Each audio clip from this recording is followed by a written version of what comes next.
Mesdames, Messieurs, bienvenue sur le point de l'économie de ce 14 octobre 2020 sur Refait d'Afrique Télévision. Commençons cette actualité économique avec le Fonds monétaire international qui prévoit une croissance en baisse de l'Afrique subsaharienne. 4,4% de croissance en baisse au cours de l'année 2020, c'est le taux estimé par le Fonds monétaire international. Selon les nouvelles prévisions publiées le 13 octobre dernier par le Fonds monétaire international, l'économie de l'Afrique subsaharienne devrait baisser de 3% en 2020 avant une reprise de 3,1% en 2021. D'après l'institution, les pays comme l'Éthiopie, la Tanzanie, la Côte d'Ivoire ou le Kenya seront épargnés cette année par la récession économique. Le Nigeria et l'Afrique du Sud feront l'exception. Au Nigeria, le taux de croissance de l'économie est attendu à 1,7% en 2021 après une baisse de 4,3%. L'Afrique du Sud devrait, elle, renouer avec une croissance de 3% en 2021. Le FMI prévoit une chute de 8% du produit intérieur brut sud-africain au cours de cette année 2020. Cameroun, entrée en vigueur de la taxe sur le numérique. 33% de frais de douane, c'est ce qui sera prélevé aux utilisateurs de smartphones et tablettes nouvellement acquis.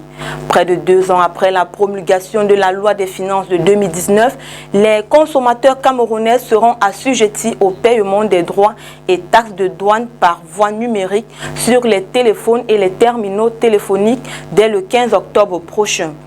L'opérationnalisation de ce nouveau système a nécessité de différer de quelques jours son déploiement sur le terrain, le temps pour que les 4 opérateurs de téléphonie mobile au Cameroun, en l'occurrence MTN, Orange, Nextel et l'opérateur public Camtel, soient à la page. Sur son fonctionnement, il convient de préciser que lorsque l'utilisateur va se connecter sur un réseau via un terminal nouvellement acquis, la plateforme va détecter le poste de téléphone et à partir de son International Mobile Equipment Identity, l'on aura des informations nécessaires sur la gamme, le modèle et les capacités de l'appareil.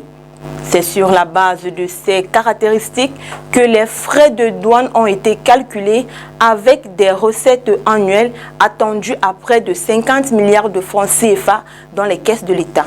Toujours au Cameroun, augmentation des recettes pétrolières en 2019.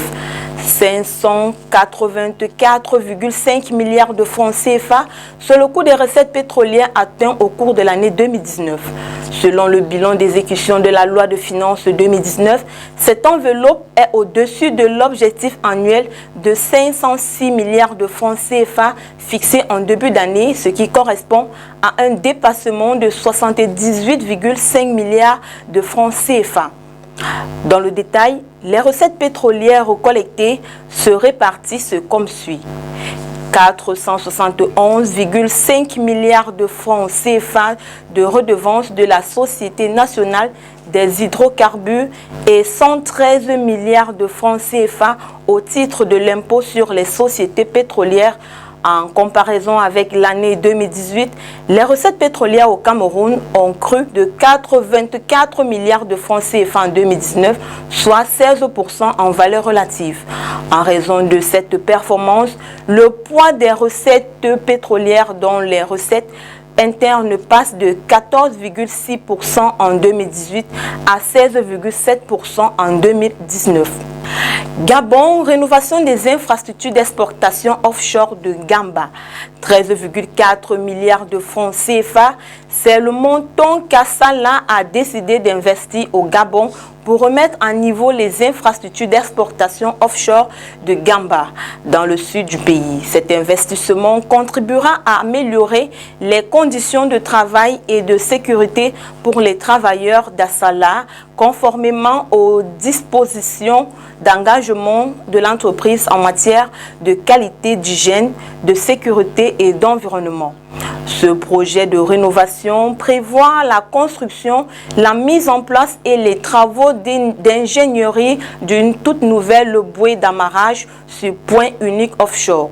Cette nouvelle bouée d'amarrage sur point unique devra être livrée à Port-Gentil d'ici à la fin de ce mois d'octobre avant d'être remorquée sur place à Gamba. Terminons ce point de l'économie avec le Niger qui reçoit un appui financier pour les prochaines élections générales. 18,676 millions de dollars, c'est le montant de la convention signée le 10 octobre dernier entre la représentante résidente du Programme des Nations Unies pour le développement, Diana Louise Ofouana, et le président de la Commission nationale indépendante, Maître Issaka Souna.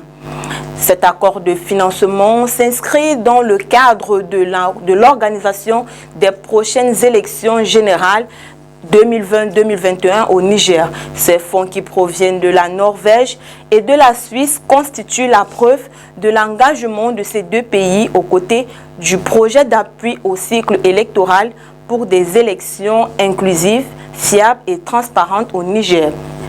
Il convient de rappeler que les Nigériens sont appelés aux urnes le 27 décembre 2020 pour choisir leurs députés et voter pour le compte du premier tour des élections présidentielles auxquelles le président sortant, Mahamadou Issoufou, a indiqué qu'il ne sera pas candidat.